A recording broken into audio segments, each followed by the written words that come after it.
Double colour purple and white combo bread எப்படி செய்கிறதுன்னு பார்க்கலாமா? இந்த பர்பிள் கலருக்காக பர்பிள் ஸ்வீட் பொட்டேட்டோ அதோட பவுடர் தான் எடுத்திருக்கேன்னா. இந்த பவுடர் வந்து அமேசானில் கிடைக்கிது, ஆனால் இப்போது அவுட் ஆஃப் ஸ்டாக்கில் இருக்குது. செக் பண்ணி பார்த்துக்கோங்க. ஃபஸ்ட்டு வெதுவெதுப்பான பாலில் சுகரும் ஈஸ்ட்டும் சேர்த்துட்டு, ஈஸ்ட் ஆக்டிவேட் ஆன பிறகு மைதா, உப்பு, சுகர் சேர்த்துட்டு இதை எல்லாத்தையும் நல்லா கம்பைன் ஆன பிறகு இது கூட பட்டர் சேர்த்து நல்லா சாஃப்டான மாவாக பசைஞ்சு எடுத்துக்கலாம். இப்போ இந்த மாவை ஹாஃபாக கட் பண்ணிவிட்டு பாதியை ஒயிட் கலராக வைக்க போகிறேன். பேலன்ஸ் உள்ள பாதியை பர்பிள் ஸ்வீட் பொட்டேட்டோ பவுடர் கலந்து நல்லா பிசைஞ்சு எடுத்துக்கிறேன். அந்த பவுடர் வந்து அந்த மாவோட ஃபுல்லாக கம்பைன் ஆகணும், அது வரையும் நல்லா பிசைஞ்சு எடுத்துக்கலாம். பவுடர் இல்லை ஆனால் டபுள் கலராக பிரெட் செய்யணும் அப்படின்னு நீங்கள் நினச்சிங்கன்னா கொக்கோ பவுடர் கூட சேர்த்து 2 கலரில் செய்யலாம், சாக்லேட் ப்ளஸ் ஒயிட்டு.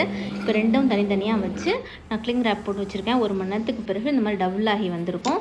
இதில் ஒரு பஞ்சை போட்டு ஏர்லாம் நல்லா ரிலீஸ் பண்ணிவிட்டு நல்லா ஒரு 1 இன்ச் அளவுக்கு வளர்த்து எடுத்துக்கிறேன். அதே மாதிரி அந்த பர்பிள் பிரெட்டையும் ரெடி பண்ணி எடுத்து ஒயிட் டோ மேலே அந்த பர்பிள் டோவையும் வச்சு நல்லா டைட்டாக ரோல் பண்ணி சீல் பண்ணிவிட்டு எந்த டின்னில் பேக் பண்ண போகிறீங்களோ அதில் வச்சு மறுபடியும் ஒரு 45 மினிட்ஸ்லேருந்து 1 மணி நேரம் வரையும் விட்டுருங்க. டபுள் ஆகி வரட்டும். அந்த மாதிரி டபுள் ஆகி வந்த பிறகு மேலே கொஞ்சமாக பால் ப்ரஷ் பண்ணிவிட்டு 180 டிகிரி ப்ரீ ஹீட் பண்ண ஓவனில் 25லேருந்து 30 மினிட்ஸ் வரையும் வச்சுடுங்க.